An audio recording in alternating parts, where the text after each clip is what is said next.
اللہ اکبر اللہ اکبر اللہ اکبر اللہ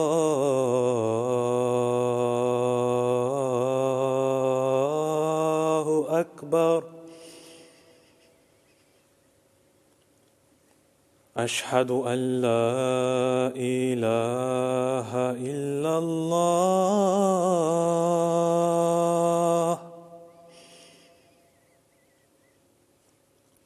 اشہد ان لا الہ الا اللہ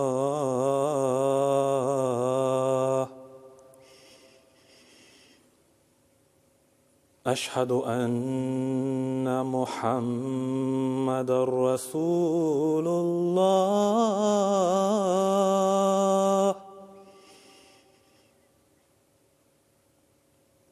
اشہد ان محمد رسول اللہ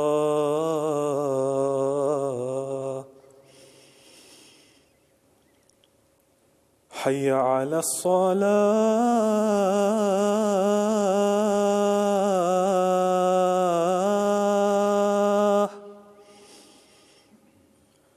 حی علی الصلاة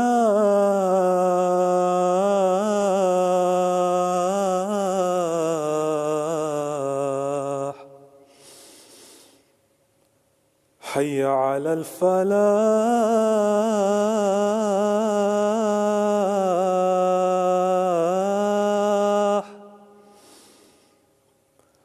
حی علی الفلاح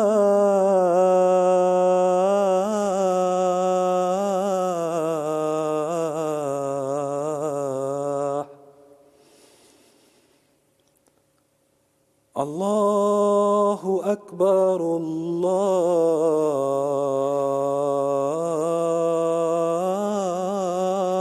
اکبر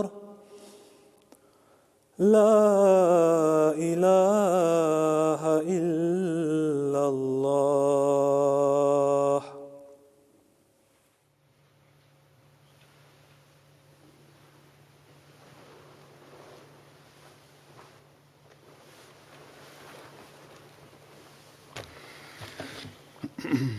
السلام علیکم ورحمۃ اللہ.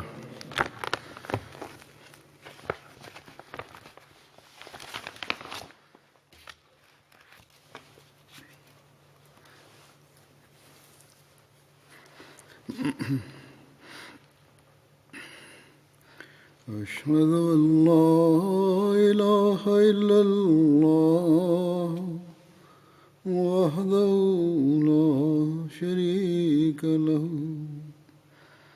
وأشهد أن محمدا عبده ورسوله أما بعد فأعوذ بالله من الشيطان الرجيم بسم الله الرحمن الرحيم الحمد لله رب العالمين الرحمن الرحيم مالك يوم الدين إياك نعبد وإياك نستعين اهدنا الصراط المستقيم صراط الذين أنعمت عليهم غير المغضوب عليهم ولا الضالين.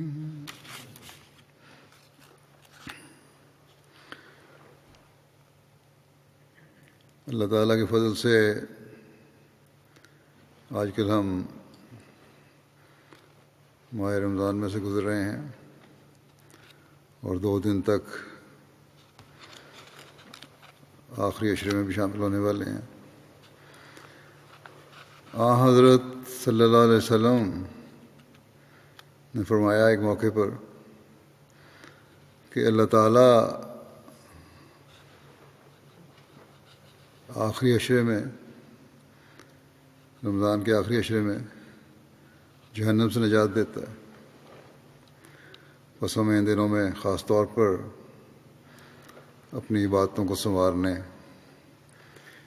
اور درود اور استغفار پڑھنے، توبہ کرنے، دعائیں کرنے، اللہ تعالیٰ کی عبادت کے بھی حق ادا کرنے اور بندوں کے حقوق ادا کرنے کی طرف بھی بہت زیادہ توجہ دینی چاہیے،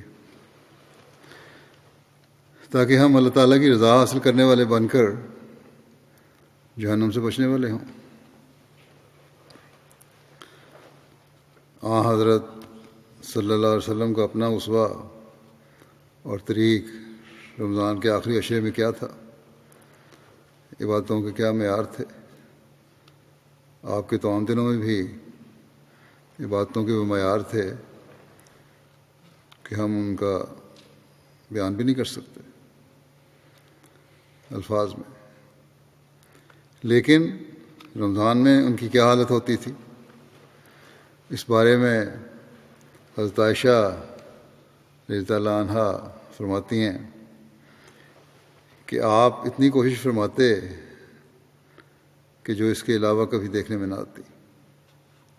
بس یہ تو ظاہر ہے، یہ ہمارے تصور سے باہر ہے کہ کیا کوششیں ہوتی، اور حضرت عائشہ بھی ان کوششوں کو پوری طرح بیان نہیں فرما سکی کہ کیا کوششیں تھیں، لیکن اس کے باوجود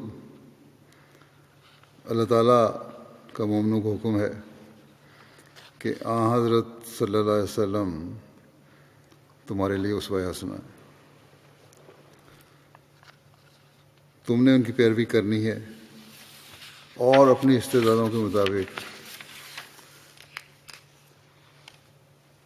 انہی اعلیٰ معیاروں تک پہنچنے کی کوشش کرنی ہے جو حضرت صلی اللہ علیہ وسلم نے قائم فرمائے ہمارے لیے۔ تبھی اللہ تعالیٰ ہماری دعاؤں کو سنے گا اور ہم اس راستے پر چلنے والے ہوں اور اس مقام کی طرف بڑھنے والے ہوں گے جو ایک مومن کا راستہ ہے، اور وہ مقام ہے جسے ایک مومن کو حاصل کرنے کی کوشش کرنی چاہیے۔ بس ہمیں چاہیے کہ ان دنوں میں خاص طور پر دعاؤں میں لگ جائیں۔ آج کل احمدیوں کو تو خاص طور پر اس پر توجہ دینے کی ضرورت ہے کہ بعض ملکوں میں اور خاص طور پر پاکستان میں، باقی مسلمان ممالک میں بھی عموماً جو جماعت کے خلاف مختلف کوششیں ہو رہی ہیں اور جو نفرت کی آگیں ہمارے خلاف بھڑکائی جا رہی ہیں یا ایسی کوشش کی جا رہی ہے، اس سے اللہ تعالیٰ ہمیں بچا کے رکھے اور دشمن کی شر ان پر الٹائے۔ اور اسی طرح آگے یہ وبا جو پھیلی ہوئی ہے، یہ بھی دعا کرنی چاہیے اللہ تعالیٰ اس سے بھی ہمیں محفوظ رکھے۔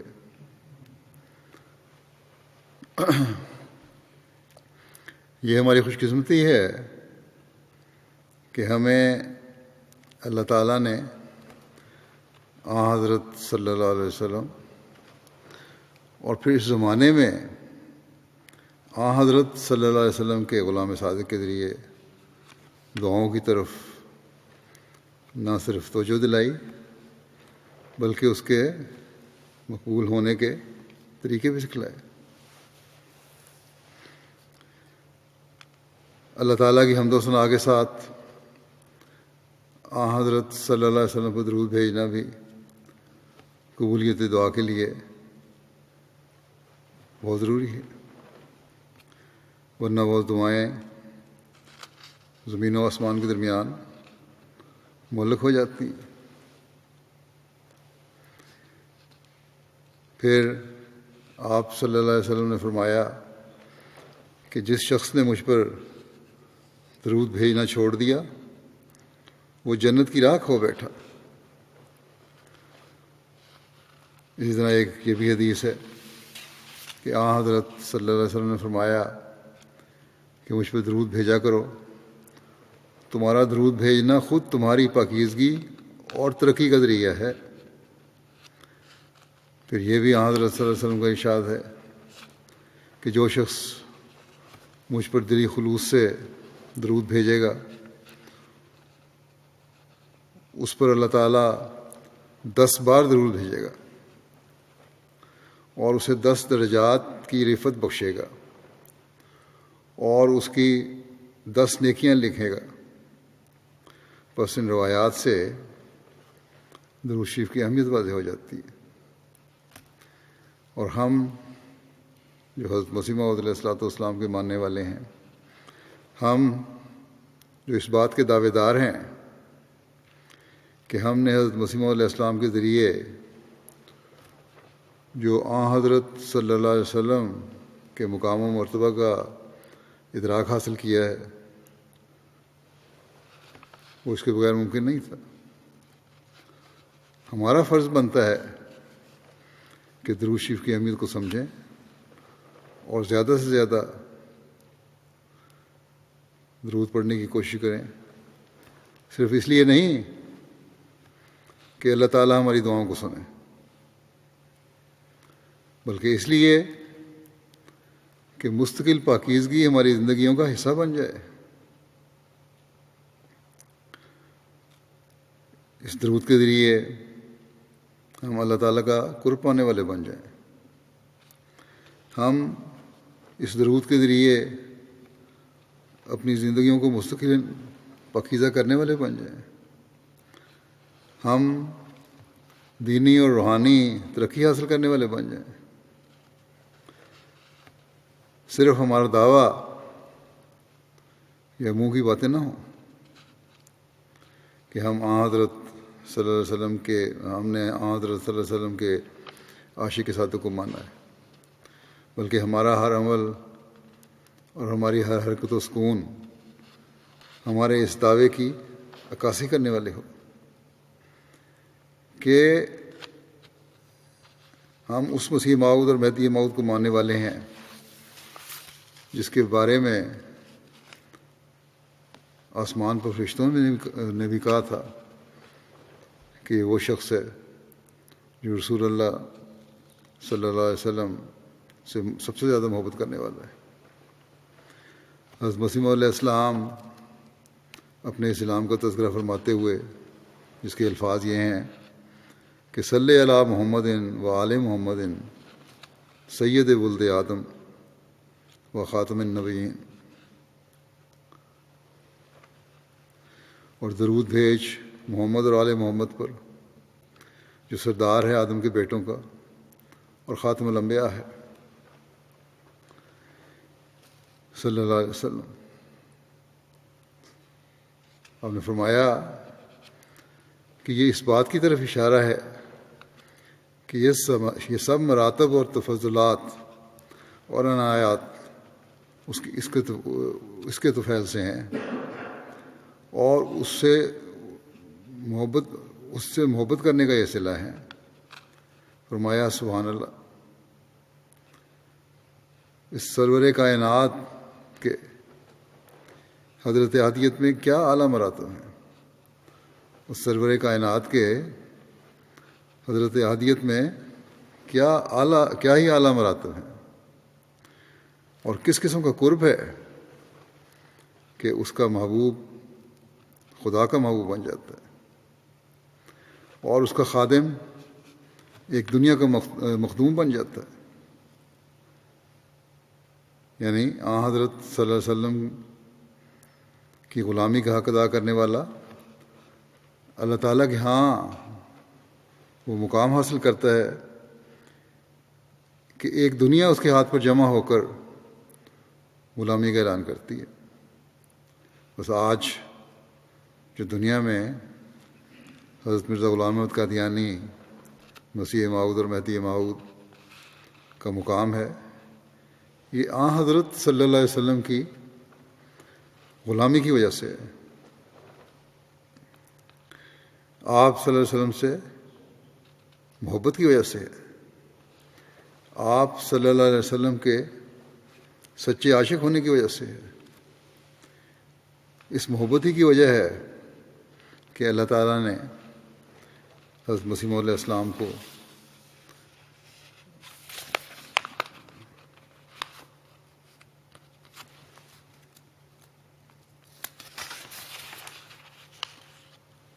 حضرت صلی اللہ علیہ وسلم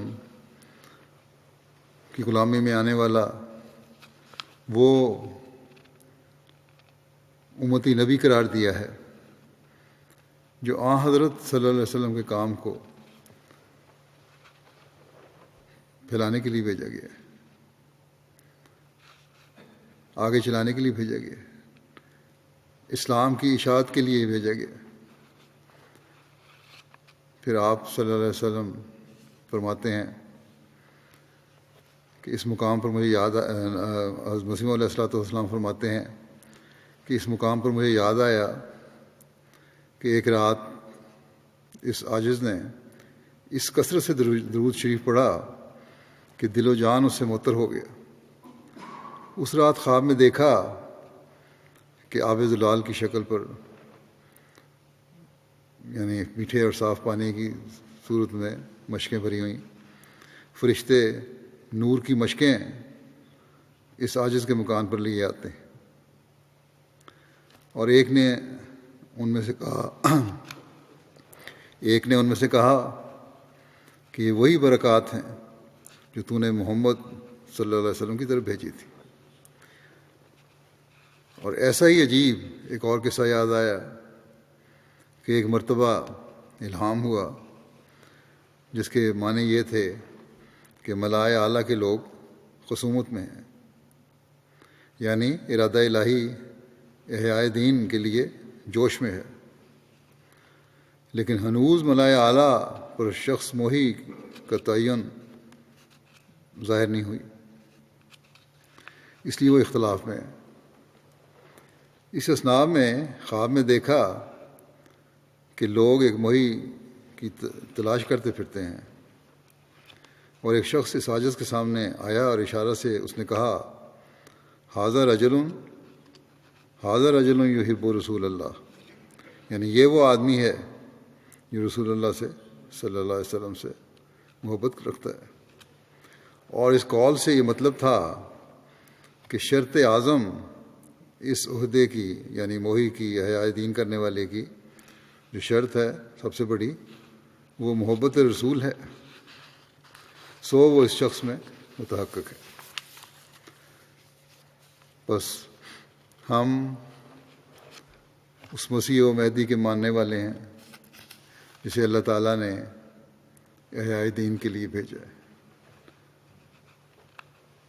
اسلام کی نشت ثانیہ کا کام دے کر بھیجا ہے، ساری دنیا کو حضرت صلی اللہ علیہ وسلم کے جھنڈے تلے لانے اور آپ صلی اللہ علیہ وسلم کی غلامی میں لانے کے لیے بھیجا ہے۔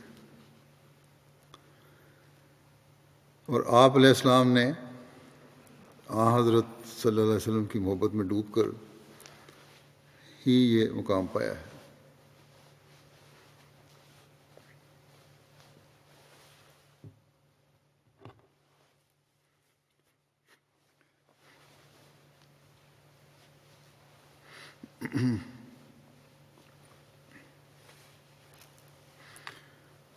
کیا ہم جو حضرت صلی اللہ علیہ وسلم کے اس عاشق صادق کی جماعت میں شامل ہیں، ہم جو ہر موقع پر یہ عہد کرتے ہیں کہ میں دین کو دنیا پر مقدم رکھوں گا، کیا ہمارا یہ فرض اور بہت بڑا فرض نہیں ہے کہ اس موہی کے مشن کو آگے بڑھاتے ہوئے، اپنے عہد کو پورا کرتے ہوئے، حضرت صلی اللہ علیہ وسلم پر درود و سلام بھیجتے ہوئے اس مسیح و مہدی کے معاون و مددگار بنیں. دنیا کو بتائیں کہ تم جن کو آن حضرت صلی اللہ علیہ وسلم کی نعوذ باللہ توہین کرنے والا سمجھتے ہو، وہی سب سے زیادہ رسول اللہ صلی اللہ علیہ وسلم سے محبت کرنے والے ہیں. وہی آپ صلی اللہ علیہ وسلم سے اس درود و سلام کا صحیح ادراک حاصل کر کے آپ صلی اللہ علیہ وسلم پر درود بھیجنے والے ہیں. صلی اللہ علیہ وسلم کے غلام صادق سے اس درود کا صحیح ادراک حاصل کر کے آپ پر درود و سلام بھیجنے والے ہیں.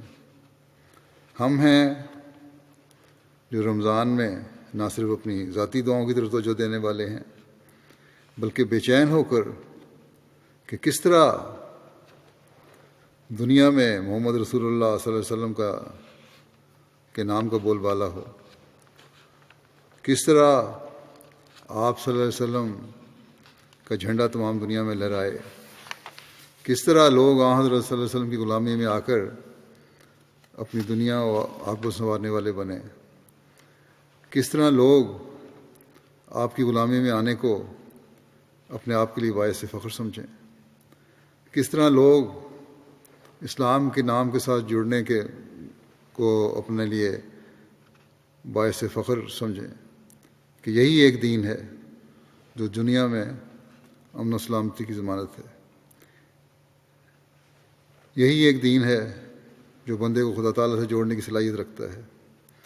یہی ایک دین ہے جو دعویٰ کرتا ہے کہ آج بھی محمد رسول اللہ صلی اللہ علیہ وسلم کے پیار کی وجہ سے اللہ تعالیٰ ان کے ماننے والوں کی دعاؤں کو سنتا ہے اور انہیں جواب دیتا ہے.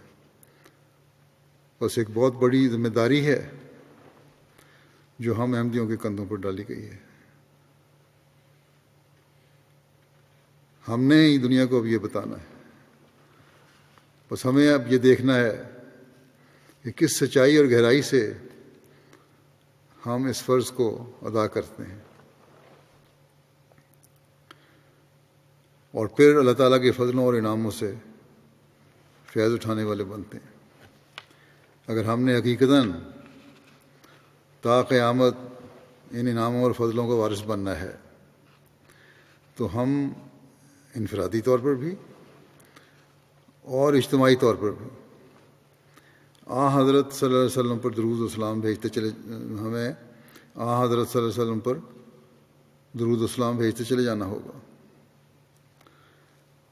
اور اگر ہم اس طرح کریں گے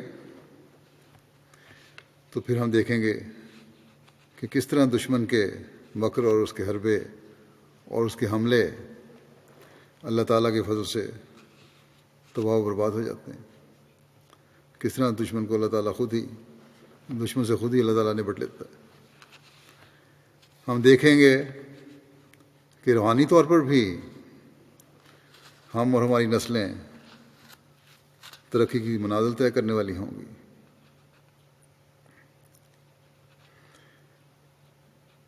ہم انفرادی دعاؤں کی قبولیت کے نشان بھی دیکھیں گے اور اجتماعی دعاؤں کی قبولیت کے نشان بھی دیکھیں گے.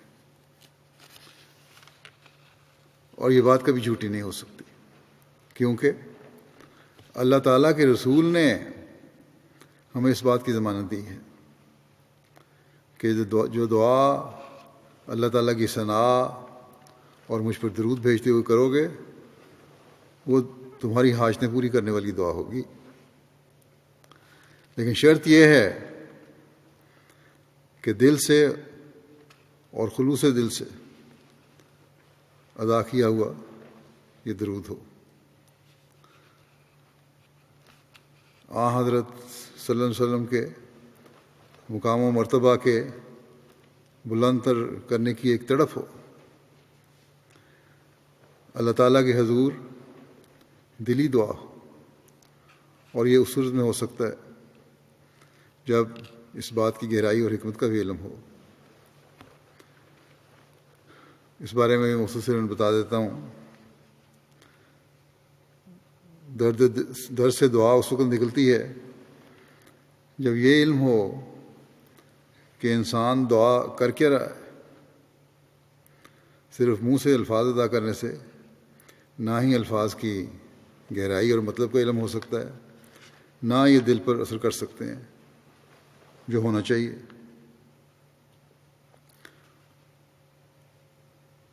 اور اگر دل پر اثر نہ ہو تو وہ جوش اور وہ رکت پیدا نہیں ہو سکتی. بس دل پر اثر کے لیے انسان کو پتہ ہونا چاہیے کہ دعا کر کیا رہا ہے اور کیوں کر رہا ہے.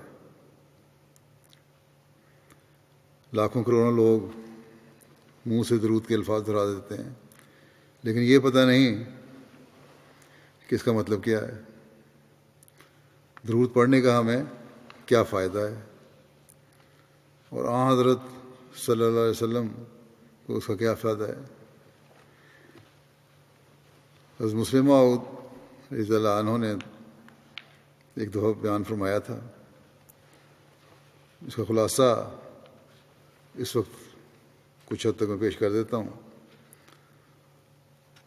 درود میں اللہم صلی پہلے رکھا گیا ہے اور اللہم مبارک بعد میں. اس کی حکمت یہ ہے کہ صلات کے معنی دعا کے ہیں، اور اللہم صلی کے معنی ہوئے کہ اے اللہ تو رسول کریم صلی اللہ علیہ وسلم کے لیے دعا کر. اب دعا کرنے والے دو قسم کے ہوتے ہیں، ایک وہ جس کے پاس کچھ نہیں ہوتا، وہ دوسرے سے مانگتا ہے. دوسرے اس کی دعا ہے جس کا اپنا اختیار ہے اور وہ خود عطا کرتا ہے. جب ہم خدا تعالیٰ کے بارے میں کہتے ہیں کہ وہ دعا کرتا ہے تو اس کے معنی ہیں کہ وہ اپنی مخلوق اور پیدا کی ہوئی چیزوں، ہوا، پانی، زمین، پہاڑ، باقی سب چیزیں جو ہیں، ان سب کو کہتا ہے کہ میرے بندے کی تائید کرو. بس اللہم صلی کے یہ معنی ہوئے کہ اے اللہ تو ہر نیکی اور بھلائی اور دنیا زمین و آسمان کی ہر چیز کی بھلائی جو ہے وہ اپنے رسول کے لیے چاہ، اور ان کو عزت و عظمت عطا فرما، عزت و عظمت کو بڑھا. اور پھر دیکھیں جب اللہ تعالیٰ چاہے گا تو اس سے بڑھ کر کچھ ہو ہی نہیں سکتا. ہم تو اس کا بات کا احاطہ بھی نہیں کر سکتے کہ اللہ تعالیٰ کیا چاہتا ہے. بس یہ دعا اللہ تعالیٰ کے حضور پیش کر دی کہ وہ یہ چاہے کہ جو زیادہ سے زیادہ مقام ہو سکتا ہے اور اس کی نظر میں ہوتا ہے، یا جو کیا چاہتا ہے وہ عطا فرما. اور اللہ مبارک کے یہ معنی ہے کہ اے اللہ تو نبی کریم صلی اللہ علیہ وسلم کے لیے اپنی رحمتیں، فضل اور انعامات جو تو نے ان پر کیے ہیں انہیں اتنا بڑھا کہ سارے جہان کی رحمتیں اور برکتیں آپ پر اکٹھی ہو جائیں. اب پہلے اللہ تعالیٰ جو چاہے گا وہ دعا کرے گا، اور کیا چاہا اس کا بھی ہم احاطہ نہیں کر سکتے. پھر اس میں اتنی برکتیں دے ان کو بڑھاتا چلا جائے، وہ بالکل ہی ہمارے تصور اور احاطے سے باہر ہیں. بس جب آپ پر یہ سب اکٹھی ہوں گی باتیں، یہ دعائیں، اور ان کے قائم رکھنے کے لیے ہم دعا کریں گے، تو پھر حضرت صلی اللہ علیہ وسلم کی دعائیں جو آپ کی امت کے لیے ہیں ان سے ہم بھی حصہ لے رہے ہوں گے. جب ہم دل میں درد رکھتے ہوئے آپ کے دین کی سربلندی اور آپ کی تمام دنیا میں حاکمیت کے لیے دعا کریں گے تو خدا تعالیٰ ہمیں بھی ان دعاؤں میں حصہ دار بنا کر ہمیں بھی درود سے فیض یاب کرے گا، کیونکہ امت کے لیے بھی دعا ایسا تھی. جو بیج ہم لگائیں گے اس کے پھلوں سے ہم بھی فیض یاب ہوں گے، کیونکہ صلے ایک بیج کی صورت ہے اور بارک جو ہے اس کے پھلوں کی صورت ہے. لیکن شرط یہ ہے کہ خلوص سے دل سے، خلوص نیت سے یہ سب کچھ ہو.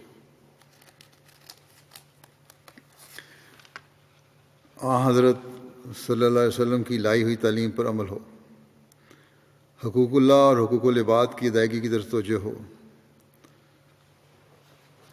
حقیقی آل کا ہم حق ادا کرنے والے ہوں.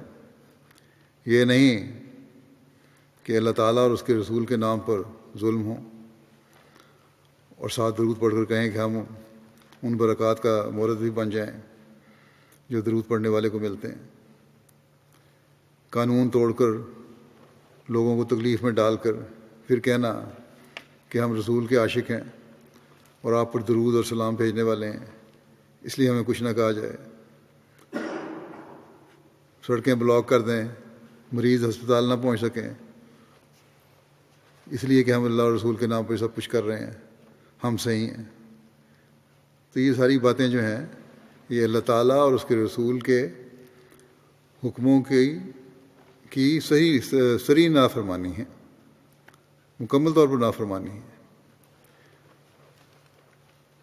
اور قطعاً اس کی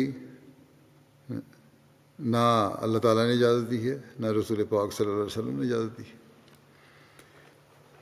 اور نہ ایسے لوگوں کے درود پہ کوئی فائدہ دیتے ہیں. اور یہ تو حضرت صلی اللہ علیہ وسلم کے مقام و مرتبہ کو بڑھانے کے بجائے اسے کم کرنے کی ایک گھناؤنی کوشش ہے، اسلام کو بدنام کرنے کی ایک کوشش ہے. اللہ تعالیٰ اور اس کے رسول کے نام پر جب ظلم ہوتے ہیں تو پھر اللہ تعالیٰ کی پکڑ بھی سخت ہوتی ہے، یہ بھی ہمیشہ یاد رکھنا چاہیے. بس درود کا حقیقی ادراک اگر کسی نے آج دنیا کو دینا ہے تو ہم احمدیوں نے دینا ہے. اس لیے اس رمضان میں جہاں درود کی طرف زیادہ توجہ دیں، وہاں اپنے اندر وہ پاک تبدیلیاں بھی پیدا کرنے کی کوشش کریں جو اس درود کی قبولیت کے لیے ضروری ہیں. اور اگر یہ قبول ہو جائے تو انسان کو اس کا فائدہ پہنچتا ہے، اس کی دعائیں قبول ہوتی ہیں، اس کی روحانی حالت بہتر ہوتی ہے. عشق رسول میں حقیقی ترقی ہو کر انسان اللہ تعالیٰ کا حقیقی قرب پاتا ہے، اور حقیقی درود حضرت صلی اللہ علیہ وسلم تک پہنچ کر پھر ان کی امت کی ترقی کے سامان کر رہا ہوتا ہے. درود شریف کی اہمیت کا اندازہ اس بات سے مزید ہوتا ہے کہ اللہ تعالیٰ نے قرآن کریم میں بھی مومنوں کو فرمایا ہے کہ نبی کریم صلی اللہ علیہ وسلم پر درود بھیجا کرو.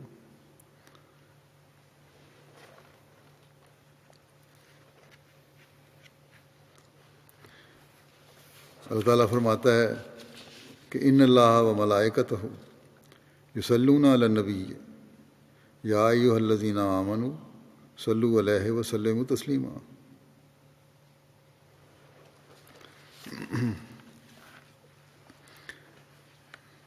بس آپ صلی اللہ علیہ وسلم پر درود کی اتنی اہمیت ہے کہ اللہ تعالیٰ اور اس کے فرشتے بھی رسول پر درود بھیجتے ہیں. اب یہاں یہ بات اور بھی واضح ہو گئی کہ اللہ تعالیٰ کی دعا کیا ہے. اللہ تعالیٰ تو ہر آن آپ کے درجات بلند کرتا چلا جا رہا ہے اور آپ کی عظمت اور شان کو قائم رکھنے کے لیے سامان مہیا کرتا چلا جا رہا ہے. اور اس زمانے میں اللہ تعالیٰ نے حضرت مسیح موعود علیہ السلام کی جماعت کی یہ ذمہ داری لگائی ہے کہ اللہ تعالیٰ کے اس حکم پر حقیقی عمل کرنے والے بن کر حضرت صلی اللہ علیہ وسلم پر درود بھیجو. اس سے تم اللہ تعالیٰ کے فضلوں کے وارث ٹھہرو گے، اور فرشتوں کی دعاؤں سے بھی فیض حاصل کرو گے، کیونکہ جب حضرت صلی اللہ علیہ وسلم پر فرشتے درود بھیجیں گے تو ان کا فیض آپ کی حقیقی امت کو بھی اور ماننے والوں کو بھی پہنچے گا، اور جب یہ فیض ہمیں پہنچے گا تو پھر شکر گزاری کا تقاضا ہے کہ ہم پہلے سے بڑھ کر درود بھیجنے والے بنیں، اور یہ درود اور شکر گزاری ایسا نہ ختم ہونے والا ایک سلسلہ ہے جو ایک حقیقی مومن کو فیض یاب کرتا چلا جاتا ہے۔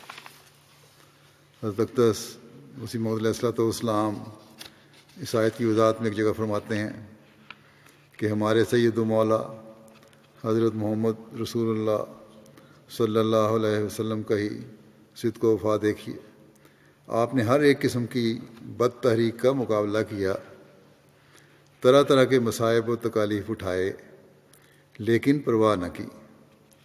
یہی صدق و وفا تھا جس کے باعث اللہ تعالیٰ نے فضل کیا، اسی لیے اللہ تعالیٰ نے فرمایا ان اللہ و ملائکتہ یصلون علی النبی یا ایھا الذین آمنوا صلوا علیہ وسلموا تسلیما۔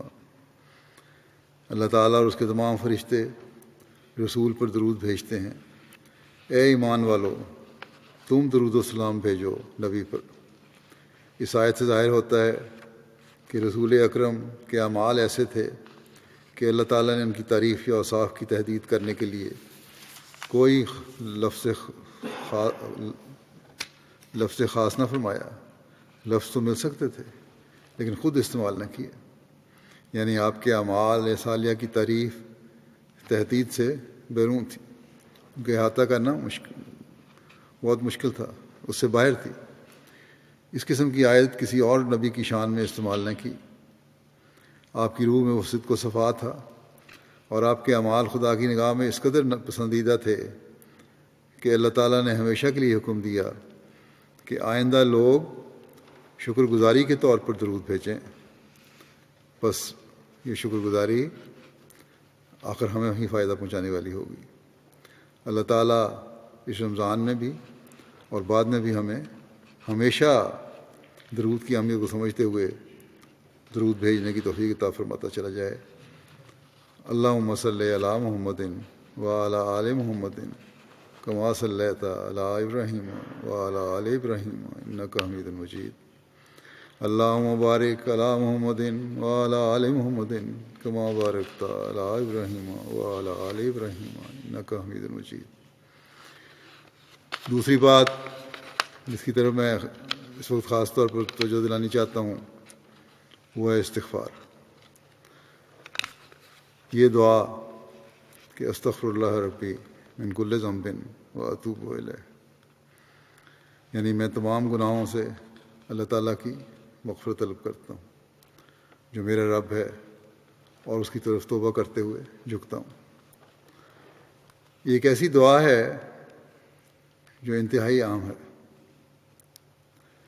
حضرت مسیح موعود علیہ الصلوۃ والسلام اس بارے میں فرماتے ہیں کہ استغفار کے اصلی اور حقیقی معنی یہ ہیں کہ خدا سے درخواست کرنا کہ بشریت کی کمزوری ظاہر نہ ہو، اور خدا فطرت کو اپنی طاقت کا سہارا دے اور اپنی حمایت اور انفرادیت کے حلقے کے اندر لے لے۔ یہ لفظ غفرہ سے لیا گیا ہے جو ڈھانکنے کو کہتے ہیں۔ اس کے یہ معنی ہیں کہ خدا اپنی قوت کے ساتھ شخص مستغفر کی فطری کمزوری کو ڈھانک لے، لیکن بعد اس کے عام لوگوں کے لیے اس لفظ کے معنی اور بھی وسیع کیے گئے ہیں، اور یہ بھی مراد ہے کہ خدا گناہ کو جو صادر ہو چکا ہے ڈھانک لے، لیکن اصل اور حقیقی معنی یہی ہیں کہ خدا اپنی خدائی کی طاقت کے ساتھ مستغفر کو جو استغفار کرتا ہے فطرتی کمزوری سے بچاوے، اور اپنی طاقت سے طاقت بخشے، اور اپنے علم سے علم عطا کرے، اور اپنی روشنی سے روشنی دے۔ کیونکہ خدا انسان کو پیدا کر کے اس سے الگ نہیں ہوا، بلکہ وہ جیسا کہ انسان کا خالق ہے اور اس کے تمام قوا اندرونی اور بیرونی کا پیدا کرنے والا ہے، ویسا ہی وہ انسان کا قیوم بھی ہے، یعنی جو کچھ بنایا ہے اس کو خاص اپنے سہارے سے محفوظ رکھنے والا، قائم رکھنے والا۔ فرمایا پس جب کہ خدا کا نام قیوم بھی ہے، یعنی اپنے سہارے سے مخلوق کو قائم رکھنے والا، اس لیے انسان کے لیے لازم ہے کہ جیسا کہ وہ خدا کی خالقیت سے پیدا ہوا ہے، ایسا ہی وہ اپنی پیدائش کے نقش کو خدا کی قیومیت کے ذریعے بگڑنے سے بچاوے۔ بس انسان کے لیے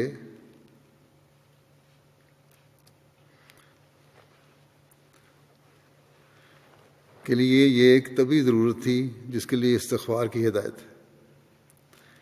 اس کی طرف قرآن شریف میں یہ اشارہ فرمایا گیا ہے کہ اللہ لا الہ الا هو الحی القیوم،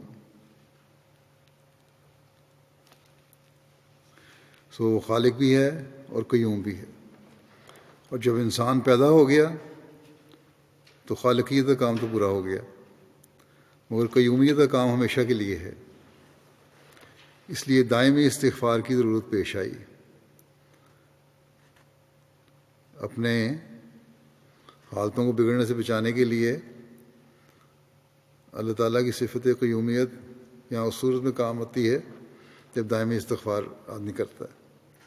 غرض خدا کی ہر ایک صفت کے لیے ایک فیض ہے، اور استغفار صفت قیومیت کا فیض حاصل کرنے کے لیے ہے۔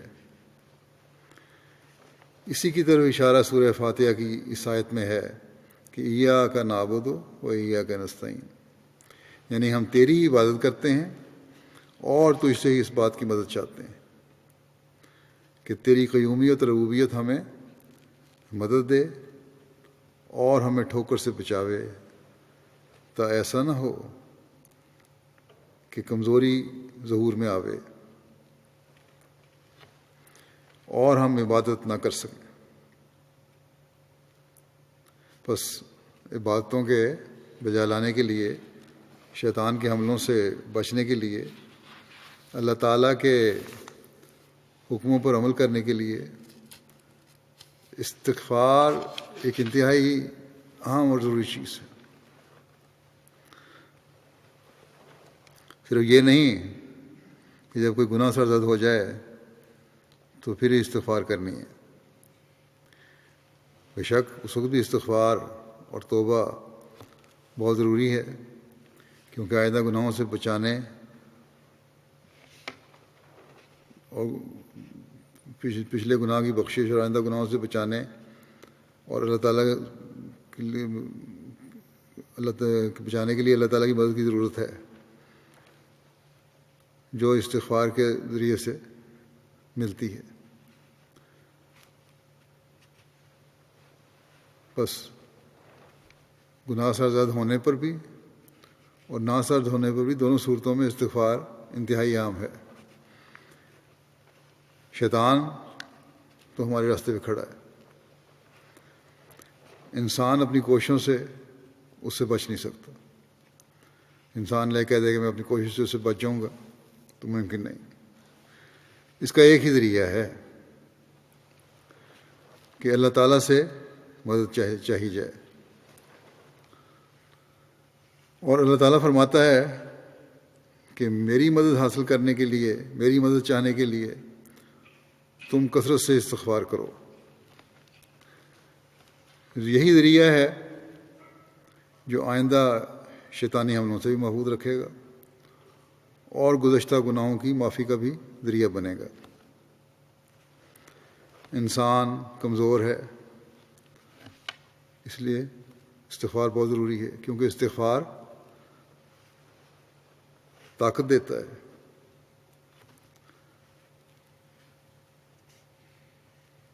استغفار طاقت دیتا ہے کہ بشری کمزوریوں سے بچائے اور شیطان کے حملوں سے بچنے کی طاقت دے۔ بس مسلسل استغفار اللہ تعالیٰ کی صفت قیومیت کو حرکت میں لائے گی، اور استغفار کرنے والا ہر برائی سے بچایا جائے گا۔ اللہ تعالیٰ تو اپنی طرف آنے والے کو اپنے ساتھ چمٹانے والا ہے۔ جو شخص گناہوں کے ارتکاب کے بعد توبہ کرتے ہوئے اس کی طرف آتا ہے، اللہ تعالیٰ اس کی بھی توبہ قبول کرتا ہے، اور جو گناہوں سے بچنے کے لیے، شیطانی حملوں سے بچنے کے لیے اس کی طرف دوڑتا ہے، اللہ تعالیٰ اس کی استغفار بھی قبول کرتا ہے، اسے شیطان کے حملوں سے بچاتا ہے۔ اللہ تعالیٰ کی رحمت اور بخشش، اللہ تعالیٰ کی رحمت اور بخشش کی وسعت کتنی زیادہ ہے، اس بارے میں خود اللہ تعالیٰ نے فرما دیا کہ یہ ہر چیز پر حاوی ہے۔ اس بارے میں حضرت صلی اللہ علیہ وسلم بھی فرماتے ہیں، قصہ سنایا ایک شخص کا کہ اس نے 99 قتل کیے، آخر ندامت ہوئی اور توبہ کا خیال آیا، آخر وہ ایک عالم کے پاس گیا، اس سے توبہ کے بارے میں پوچھا۔ اس نے کہا اتنے گناہ اور اتنے قتل کر کے تم کس طرح بخشے جا سکتے ہو؟ اس شخص نے اس عالم کو بھی قتل کر دیا، اور اس طرح 100 قتل ہو گئے۔ اس کے بعد پھر اسے ندامت ہوئی، جو 100 قتل ہو گئے پھر ندامت ہوئی، یہی میں نے کیا کر دیا۔ پھر ایک بڑے عالم کے پاس پہنچا، اس سے بات کی، اس نے کہا کہ ہاں توبہ کا دروازہ تو ہر وقت کھلا ہے۔ اللہ تعالیٰ کہتا ہے اگر تم حقیقی توبہ کرنا چاہتے ہو تو پھر سنو کہ فلاں علاقے میں جاؤ، وہاں لوگ اللہ تعالیٰ کی عبادت میں مشغول ہوں گے، دین کے کام کر رہے ہوں گے، تم ان کے ساتھ شریک ہو جاؤ، لیکن یاد رکھو پھر اپنے علاقے میں واپس نہیں آنا۔ حقیقی توبہ یہی ہے کہ پھر پرانے رابطے اور جو گناہ گزریہ بنتے رہے ہیں وہ سب ختم کرنے ہوں گے۔ حقیقی توبہ یہی ہے، پھر اس علاقے میں واپس نہیں آنا۔ چنانچہ وہ اس طرف چل پڑا، ابھی آدھا راستہ طے کیا تھا کہ موت آ گئی۔ جب مر گیا تو رحمت اور عذاب کے فرشتے اب پہنچ گئے، آپس میں جھگڑنے لگے کہ اسے ہم نے اپنے ساتھ لے جانا ہے۔ رحمت کا فرشتہ یہ کہتا تھا کہ اس شخص نے توبہ کر لی تھی اس لیے جنت میں جائے گا۔ عذاب کا فرشتہ یہ کہتا تھا کہ اس نے زندگی میں کوئی نیکی نہیں کی، کوئی نیک ناکام نہیں کیا، یہ کس طرح ہو سکتا ہے کہ یہ جنت میں جائے۔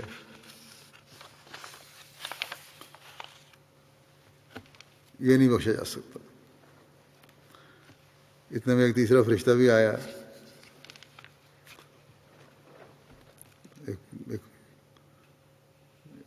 یہاں صورت پیدا ہوئی جس نے ثالث بن کر یہ فیصلہ کیا کہ جس علاقے سے یہ آ رہا ہے اور جس طرف جا رہا ہے ان کا فاصلہ ناپ لو، اس میں سے جس علاقے کو زیادہ قریب ہوگا اسے وہیں لے جانا۔ جب انہوں نے فاصلہ ماپا تو وہ اس علاقے کے زیادہ قریب تھا جس طرح وہ جا رہا تھا۔ تو گناہوں سے توبہ کرنے اور نیک کام کرنے کے لیے اس پر رحمت کے فرشتے اسے جنت میں لے گئے۔ تو یہ ہے اللہ تعالیٰ کی بخشش کے سامان۔ انتہائی ظالم اور قاتل کو بھی جب اس نے توبہ کی صحت کی حالت میں تو اس نے بخشش کے سامان کر دی۔ آج کل بہت سے بچے بھی اور نوجوان بھی یہ سوال کرتے ہیں کہ اللہ تعالیٰ کس حد تک بخشتا ہے. تو اس حدیث سے واضح ہے کہ اللہ تعالیٰ نے جو فرمایا ہے کہ میں توبہ قبول کرتا ہوں اور میری رحمت بہت وسیع ہے، تو اس کی کوئی حد نہیں ہے. لیکن شرط یہ ہے کہ انسان حقیقی توبہ کرنے والا ہو. ایک روایت میں ہے کہ حضرت صلی اللہ علیہ وسلم نے فرمایا کہ خدا کی قسم، اللہ تعالیٰ اپنے بندے کی توبہ پر اتنا خوش ہوتا ہے کہ اتنا وہ شخص بھی خوش نہیں ہوتا جسے جنگل بیابان میں اپنی گمشدہ اونٹنی مل جائے. اللہ تعالیٰ تو اس کی طرف بڑھنے والے، اللہ تعالیٰ کی طرف بڑھنے والوں کی طرف بڑھتا ہے. آپ نے فرمایا اگر کوئی ایک ہاتھ میرے قریب آتا ہے تو میں 2 گنا اس سے قریب ہوتا ہوں، 2 ہاتھ اس سے قریب جاتا ہوں. اگر وہ چل کر آتا ہے تو میں دوڑ کر آتا ہوں. بس یہ ہمارا کام ہے کہ اپنے آپ کو گناہوں سے بچانے کے لیے بھی اور اپنے گناہ معاف کروانے کے لیے بھی اللہ تعالیٰ کی طرف بڑھیں اور جہنم سے بچیں. اور یہ مہینہ اللہ تعالیٰ نے خاص اس کام کے لیے ہمیں دیا ہے، اس سے فائدہ اٹھائیں. حضرت اقدس مسیح موعود علیہ الصلوۃ والسلام توبہ اور مغفرت کی وضاحت کرتے ہوئے ایک جگہ فرماتے ہیں کہ یاد رہے کہ توبہ اور مغفرت سے انکار کرنا در حقیقت انسانی ترقیات کے دروازے کو بند کرنا ہے، کیونکہ یہ بات تو ہر ایک کے نزدیک واضح اور بدیہات سے ہے کہ انسان کامل بذات نہیں، اپنی ذات میں مکمل نہیں ہے، بلکہ تکمیل کا محتاج ہے. اور جیسا کہ وہ اپنی ظاہری حالت میں پیدا ہو کر آہستہ آہستہ اپنی معلومات وسیع کرتا ہے، پہلے ہی عالم فاضل پیدا نہیں ہوتا، اسی طرح وہ پیدا ہو کر جب ہوش پکڑتا ہے تو اخلاقی حالت اس کی نہایت گری ہوئی ہوتی ہے. چنانچہ جب کوئی نوعمر بچوں کے حالات پر غور کرے تو صاف طور پر اس کو معلوم ہوگا کہ اکثر بچے اس بات پر حریص ہوتے ہیں کہ ادنا نزاع کے وقت دوسرے بچے کو ماریں، اور اکثر ان سے بات پہ جھوٹ بولنے اور دوسرے بچوں کو گالیاں دینے کی خصلت سے مترشح ہوتی، بچوں کو گالیاں دینے کی خصلت مترشح ہوتی ہے. اور بعض کو چوری اور چغلخوری اور حسد اور بخل کی بھی عادت ہوتی ہے. اور پھر جب جوانی کی مستی جوش میں آتی ہے تو نفس امارہ ان پر سوار ہو جاتا ہے، اور اکثر ایسے نالائق اور ناگفتگنی کام ان سے ظہور میں آتے ہیں جو صریف فسق و فجور میں داخل ہوتے ہیں. خلاصہ کلام یہ ہے کہ اکثر انسانوں کے لیے اول مرحلہ گندی زندگی کا ہے. پھر جب سعید انسان اوائل عمر کے تند سیلاب سے باہر آ جاتا ہے تو پھر وہ اپنے خدا کی طرف توجہ کرتا ہے اور سچی توبہ کر کے ناکردنی باتوں سے کنارہ کش ہو جاتا ہے اور اپنی فطرت کے جامے کو پاک کرنے کی فکر میں لگ جاتا ہے. یہ عام طور پر انسانی زندگی کے سوانے ہیں جو نوع انسان کو طے کرنے پڑتے ہیں. بس اس سے ظاہر ہے کہ اگر یہی بات سچ ہے کہ توبہ قبول نہیں ہوتی تو صاف ثابت ہوتا ہے کہ خدا کا ارادہ ہی نہیں کہ کسی کو نجات دے. پھر آپ نے فرمایا کہ واضح ہو، اور یہ ممکن نہیں ہے کہ ارادہ نہیں، کیونکہ اللہ تعالیٰ تو کہتا ہے میں نجات دینا چاہتا ہوں. پھر آپ فرماتے ہیں کہ واضح ہو کہ توبہ لغت عرب میں رجوع کرنے کو کہتے ہیں. اسی وجہ سے قرآن شریف میں خدا تعالیٰ کا نام بھی تواب ہے، یعنی بہت رجوع کرنے والا. اس کے معنی یہ ہیں کہ جب انسان گناہوں سے دستبردار ہو کر صدق کے دل سے خدا تعالیٰ کی طرف رجوع کرتا ہے تو خدا تعالیٰ اس سے بڑھ کر اس کی طرف رجوع کرتا ہے. اور یہ امر سراسر قانون قدرت کے مطابق ہے، کیونکہ جب کہ خدا تعالیٰ نے نوع انسان کی فطرت میں یہ بات رکھی ہے کہ جب ایک انسان سچے دل سے دوسرے انسان کی طرف رجوع کرتا ہے تو اس کا دل بھی اس کے لیے نرم ہو جاتا ہے، تو پھر عقل کیوں کر اس بات کو قبول نہیں کر سکتی کہ بندہ تو سچے دل سے خدا تعالیٰ کی طرف رجوع کرے مگر خدا اس کی طرف رجوع نہ کرے. آپس میں 2 انسان تو اس پہ عمل کر لیتے ہیں، یہ فطرت ہے، لیکن پھر اللہ کے خدا تعالیٰ کے بارے میں کہنا کہ وہ رجوع نہیں کرے گا باوجود انسان کے رجوع کرنے کے، یہ نہیں ہوتا. بلکہ یہ خدا تعالیٰ کی ذات پھر فرمایا کہ مگر خدا اس کی رجوع نہ کرے، بلکہ خدا جس کی ذات نہایت کریم و رحیم واقع ہوئی ہے وہ بہت زیادہ اس کی طرف رجوع کرتا ہے۔ فرمایا اصل چیز یہ ہے کہ خدا تعالیٰ کی ذات تو نہایت کریم و رحیم ہے، وہ بہت زیادہ بندے کی طرف رجوع کرتا ہے۔ اسی لیے قرآن شریف میں خدا تعالیٰ کا نام تواب ہے، یعنی بہت رجوع کرنے والا۔ سو بندے کا رجوع تو پشیمانی اور ندامت اور تذلل اور انکسار کے ساتھ ہوتا ہے، اور خدا تعالیٰ کا رجوع رحمت اور مغفرت کے ساتھ۔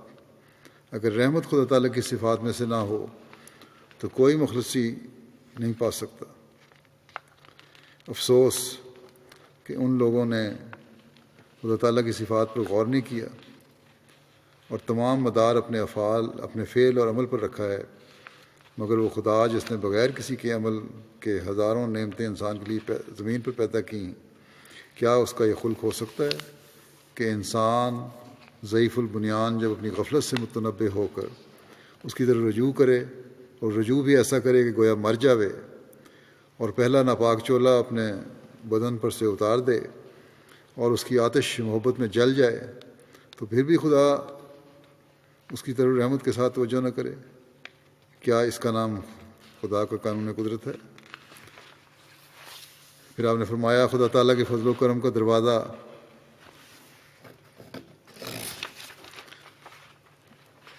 کبھی بند نہیں ہوتا۔ انسان اگر سچے دل سے اخلاص لے کر رجوع کرے تو وہ غفور رحیم ہے اور توبہ کو قبول کرنے والا ہے۔ یہ سمجھنا کہ کس کس گناہ گار کو بخشے گا، خدا تعالیٰ کے حضور سخت گستاخی اور بے ادبی ہے۔ اس کی رحمت کے خزانے وسیع اور لا انتہا ہیں، اس کے حضور کوئی کمی نہیں، اس کے دروازے کسی پر بند نہیں ہوتے۔ انگریزوں کی نوکریوں کی طرح یہ نہیں ہے کہ اتنی تعلیم یافتہ کو کہاں سے نوکریاں ملیں۔ خدا کے حضور جس قدر پہنچیں گے سب اعلیٰ مدارج پائیں گے، یہ یقینی وعدہ ہے۔ وہ انسان بڑا ہی بدقسمت اور بدبخت ہے جو خدا تعالیٰ سے مایوس ہو کر اور اس کی نزع کا وقت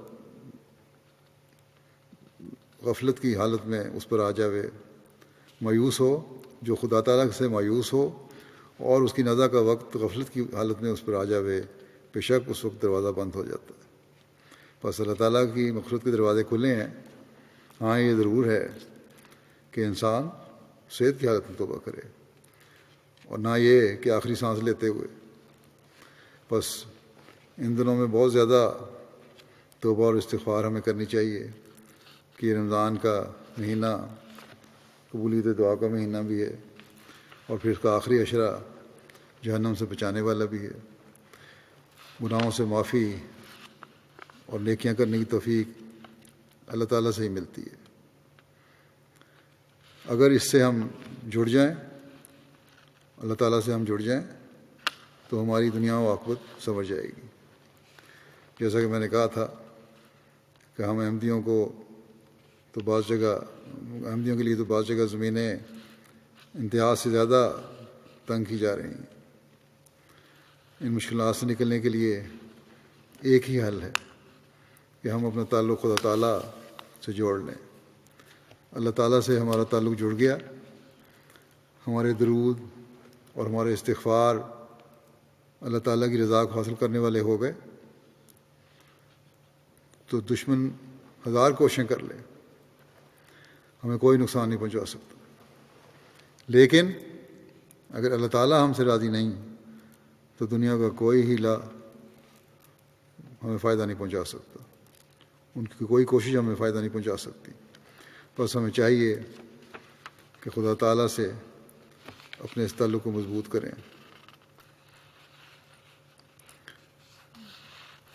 رمضان کی دعاؤں میں مخالفین کے شر سے بچنے کے لیے بھی بہت دعائیں کریں۔ جیسا کہ میں نے کہا ہے کہ بعض جگہ احمدیوں پر بہت زیادہ مشکلات طاری کی جا رہی ہیں، ان کو بہت زیادہ مشکلات میں گرفتار ہیں احمدی۔ اللہ تعالیٰ ان کے لیے آسانیاں پیدا فرمائے، ان کو مخالفین کے شر سے محفوظ رکھے۔ پاکستان کے احمدی جو ہے خود بھی خاص طور پر ان دنوں میں اپنے لیے اور جماعتی حوالے سے بھی بہت زیادہ دعائیں کریں.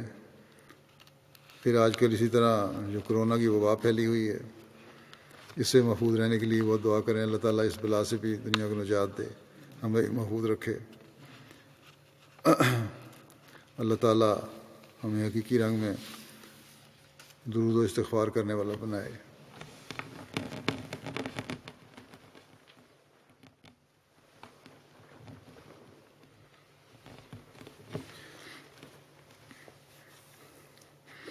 الحمد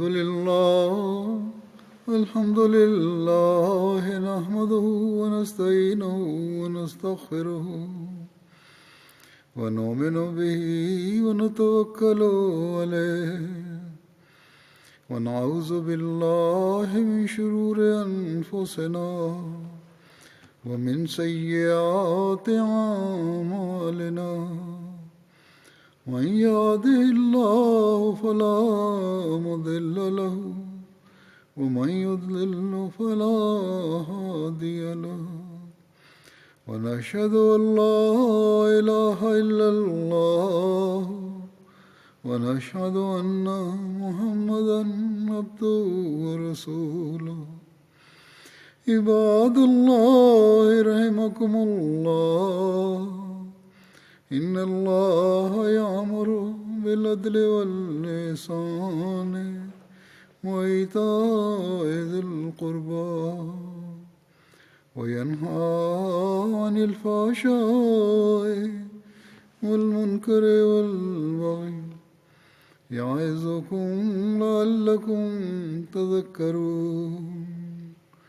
اذكروا الله يذكركم وادعوه يستجب لكم ولذكر الله أكبر.